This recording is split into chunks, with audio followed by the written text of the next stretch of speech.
تم ٹھیک تو ہو نجو؟ جی، اس نے اقرار میں سر ہلایا اور تیزی سے جھونپڑے کے دوسرے حصے میں چلی گئی۔ مجھے یوں لگا جیسے وہ میرے بغیر بتائے ہی جان گئی ہے کہ شہباز میرے ساتھ نہیں آیا، اور وہ یہ بھی جان گئی ہے کہ میرے پاس اس کے لیے کوئی اچھی خبر نہیں ہے۔ چند لمحے بعد وہ واپس میرے سامنے آن کھڑی ہوئی۔ اب وہ آنسوؤں کے دھاروں پر قابو پا چکی تھی۔ آپ نے بہت دیر لگا دی، وہ سر جھکائے جھکائے بولی۔ وہ اصل سوال نظر انداز کر رہی تھی اور اصل سوال شہباز کے بارے میں تھا، اس کے ملنے یا نہ ملنے سے متعلق تھا، اور جیسے سوال کو وہ نظر انداز کر رہی تھی ویسے ہی میں جواب سے پہلو بچا رہا تھا۔ یہ چاہ رہا تھا کہ باتوں باتوں میں سے پتہ چل جائے کہ شہباز کے بارے میں کچھ پتہ نہیں چلا۔ میں جیسے خالی ہاتھ گیا تھا ویسے ہی لوٹ آیا ہوں۔ خود کو مشکل میں دیکھ کر میں نے زباندانی کا سہارا لیا اور نرم و ملائم لفظوں میں لپیٹ کر یہ سخت نوکیلی خبر اس کے دائرہ سماعت میں دھکیل دی کہ میں فی الحال شہباز کو اپنے ساتھ نہیں لا سکا ہوں، تاہم اس کے ساتھ یہ تسلی بھی دی کہ شہباز کا پتہ ٹھکانہ معلوم ہو گیا ہے اور بہت جلد اسے ڈھونڈ لوں گا۔ میری یہ بات ایسی کوئی غلط بھی نہیں تھی۔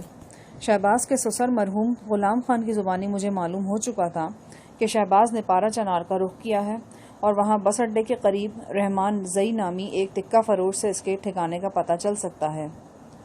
نجو اس بے وفا کی طرف سے بے حد فکر مند تھی، اس کی خیریت معلوم کرنا چاہتی تھی اور جاننا چاہتی تھی کہ وہ کس حال میں ہے۔ میں نے ان تمام سوالوں کا منہ ایک ہی جواب سے بند کرنے کی کوشش کرتے ہوئے کہا، نجو اگر مجھ پر بھروسہ کر رہی ہو تو پورا بھروسہ کرو۔ فی الحال میں تمہیں تفصیل نہیں بتا سکتا، ہاں یہ یقین دلا سکتا ہوں کہ وہ خیریت سے ہے اور بہت جلد تمہاری اس سے ملاقات ہوگی۔ نجو جذباتی لہجے میں بولی، صاحب جی میں تو زندگی بھر اس کا انتظار کر سکتی ہوں، پر یہ دنیا والے انتظار کرنے دیں تو نہ۔ ایک دم اس کی آنکھوں سے ساون بھادوں کی جھڑی لگ گئی۔ کیوں؟ کیا بات ہے؟ میں نے قدرے چونک کر پوچھا۔ سردار بشر گل نے کوئی بات کی ہے؟ وہ آنسو بہاتے ہوئے بولی، میں نے سوچا بھی نہیں تھا جی کہ یہ لوگ اتنی جلدی آنکھیں پھیر لیں گے۔ کل تک سردار بشر گل ہمارا گھر آباد کرنے کی باتیں کرتا تھا اور کہتا تھا کہ ہم اس کے مہمان ہیں، اس کے گھر کے جی ہیں، مگر شہباز کے جاتے ہی وہ غیر ہو گیا۔ جمعرات کے روز اس نے اپنی سب سے چھوٹی بیوی کو میرے پاس جھونپڑے میں بھیجا تھا، وہ بہت دیر تک یہاں بیٹھی رہی اور باتیں کرتی رہی۔ اس کی باتوں کا کوئی لفظ میری سمجھ میں آتا تھا۔ مجھے لگا جیسے وہ مجھے کسی غلط کام کے لیے تیار کر رہی ہے اور کہہ رہی ہے کہ مجھے حوصلہ کرنا چاہیے کیونکہ یہ کام مجھے کو کرنا پڑے گا۔ پھر جی اس مرن جوگی نے ایک بندے کو جھونپڑے میں بلا لیا۔ وہ آنکھیں پھاڑ پھاڑ کر مجھے تکنے لگا اور بشر گل کی بیوی سے باتیں کرنے لگا۔ اس بندے کا نام لنگر خان ہے، وہ اب بھی جھونپڑے کے باہر بیٹھا میری چوکیداری کر رہا ہے۔ یہ بات جمعرات کو ہی میری سمجھ میں آ گئی تھی کہ بشر گل اور اس کی بیوی مجھے لنگر خان کے ہاتھ بیچ دینا چاہتے ہیں۔ میرا دل چاہ رہا تھا کہ کھڑے کھڑے مجھے موت آ جائے یا زمین پھٹ جائے اور میں اس میں سما جاؤں۔ میں بغیر کچھ کھائے پیے جھونپڑے میں پڑی رہی اور روتی رہی۔ کل سردار بشر گل خود میرے پاس آیا، اس کے ہاتھ میں ایک ریشمی جوڑا تھا۔ یہ جوڑا اس نے میری جھولی میں رکھ دیا۔ سردار کے ساتھ لنگر خان بھی تھا۔ لنگر خان کو دیکھ کر میرا خون کھول گیا۔ میں نے جوڑا اٹھا کر انگیٹھی میں پھینک دیا۔ سردار نے مجھے تھپڑ مارا اور زور زور سے چیخنے لگا۔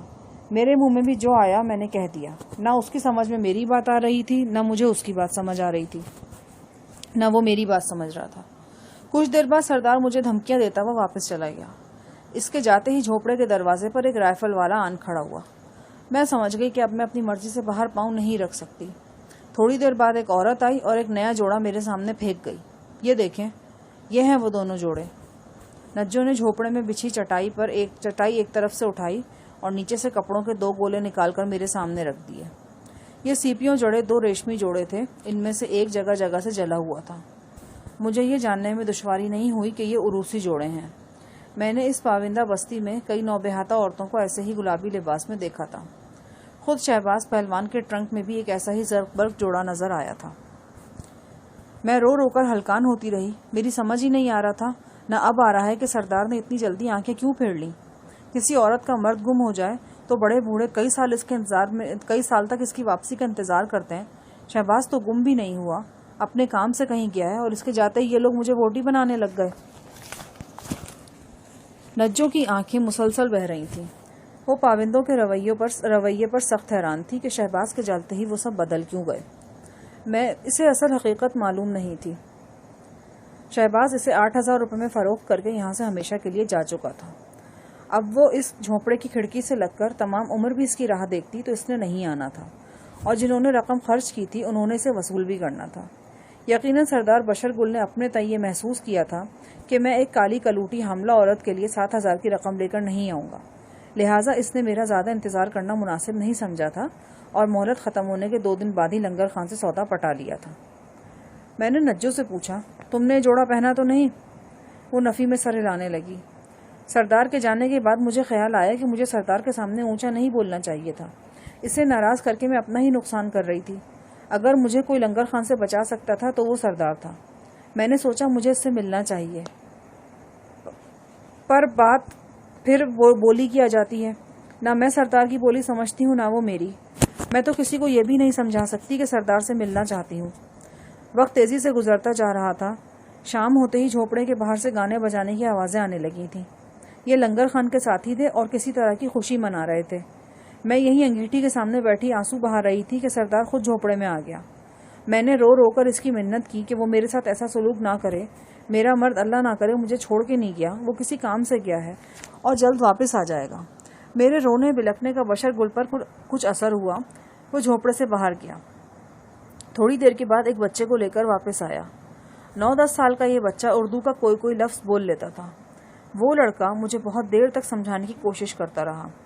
وہ بار بار اپنے ہاتھ کی انگلیاں مجھے دکھاتا اور دن کہہ کر ریشمی جوڑے کی طرف اشارہ کرنے لگتا۔